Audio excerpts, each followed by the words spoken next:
Akhir-akhir ini, tampaknya hubungan Presiden Jokowi dengan Nasdem sedang berada dalam titik nadir.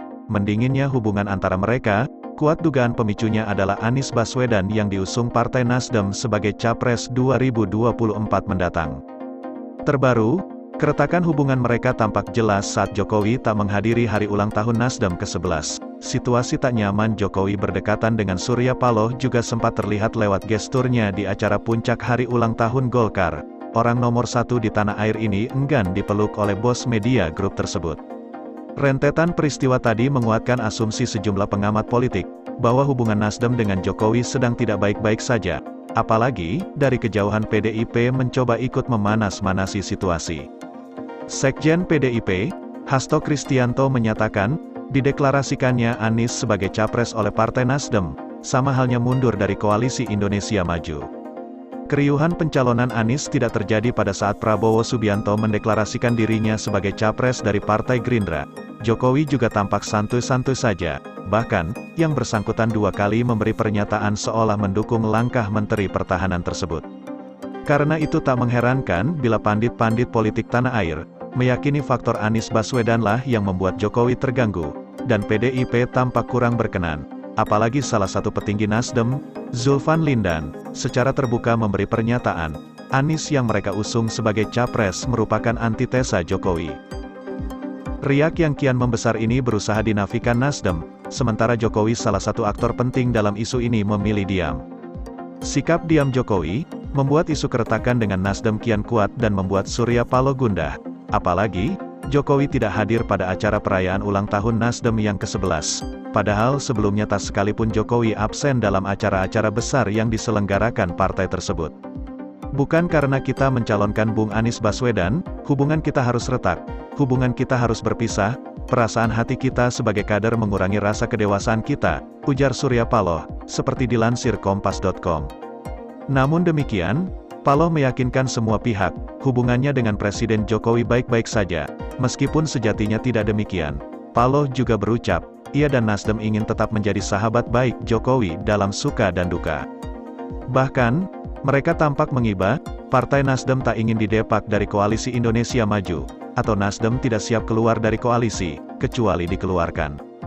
Lain halnya kalau memang sungguh-sungguh sahabatnya Nasdem, Presiden Joko Widodo ini menyatakan, selamat tinggal Nasdem, saya tidak butuh Anda, itu lain halnya, imbu Surya Paloh. Namun di akhir kalimat, Paloh menyatakan hal yang bisa jadi sangat tricky bagi Jokowi, sekaligus langkah cerdik. Dia seolah sengaja menyerahkan semua spekulasi terkait isu keretakan dan keberadaan mereka di koalisi, kepada Jokowi. Tapi sekarang terserah, bola ini ada di tangan Presiden Jokowi, katanya. Jika diibaratkan sebuah permainan catur, penulis kira, Paloh sedang bersiap mengorbankan beberapa perwiranya, namun di saat bersamaan pengorbanan itu bakal membuka langkah baru untuk memenangkan jagoannya andai Jokowi terjebak untuk bergerak menghantam perwira-perwira tersebut. Pasalnya, sejauh ini langkah yang dilakukan Nasdem cukup elegan. Meski diserang, Paloh tetap bersikap tenang. Paloh masih mampu mengungkapkan diksi-diksi cantik, seperti persahabatan dan kesetiaan.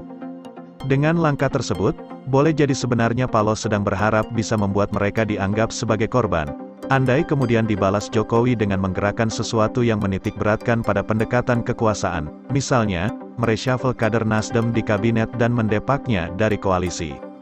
Andai langkah tersebut diambil Jokowi, penulis yakin bahwa Nasdem dan Anies akan memainkan isu playing victim alias drama dizolimi. Hal ini kemudian akan menjadi keuntungan tersendiri bagi mereka. Pasalnya, drama terzolimi rasanya masih menjadi strategi lumayan ampuh dalam konteks politik tanah air. Sebagian besar masyarakat Indonesia masih senang memberikan sikap simpati terhadap orang-orang yang dicitrakan teraniaya. Sebut saja Susilo Bambang Yudhoyono, andai tak dizolimi dengan disebut jenderal kekanak-kanakan oleh Taufik Kimas, mungkin simpati masyarakat kepadanya tak akan besar sehingga mampu membawanya menjadi Presiden RI ke-6. Begitupun Jokowi, andai dalam Pilpres 2014 tak diserang begitu banyak fitnah, yang kemudian memancing simpati masyarakat, bisa jadi tak akan pernah duduk di puncak pimpinan tertinggi bangsa ini. Bercermin pada dua peristiwa politik tersebut, lebih baik Jokowi tak merespon langkah pengorbanan Surya Paloh tadi, jika tak ingin mereka melaju kencang pada Pilpres 2024 mendatang. Jokowi dan Koalisi Indonesia Maju tak perlu mendepak Nasdem, Biarkan saja mereka berada dalam koalisi dan tak perlu mereshuffle kadernya yang saat ini menduduki jabatan menteri. Abaikan saja secara terukur. Karena jika didepak, isu terzolimi bakal digoreng sedemikian rupa, yang akhirnya akan membuat nama Nasdem dan Anies Baswedan naik. Untuk itu penulis rasa, Jokowi sangat piawai bermain politik seperti ini. Biarkan saja Nasdem menerka-nerka bagaimana sikap Jokowi sebenarnya terhadap mereka.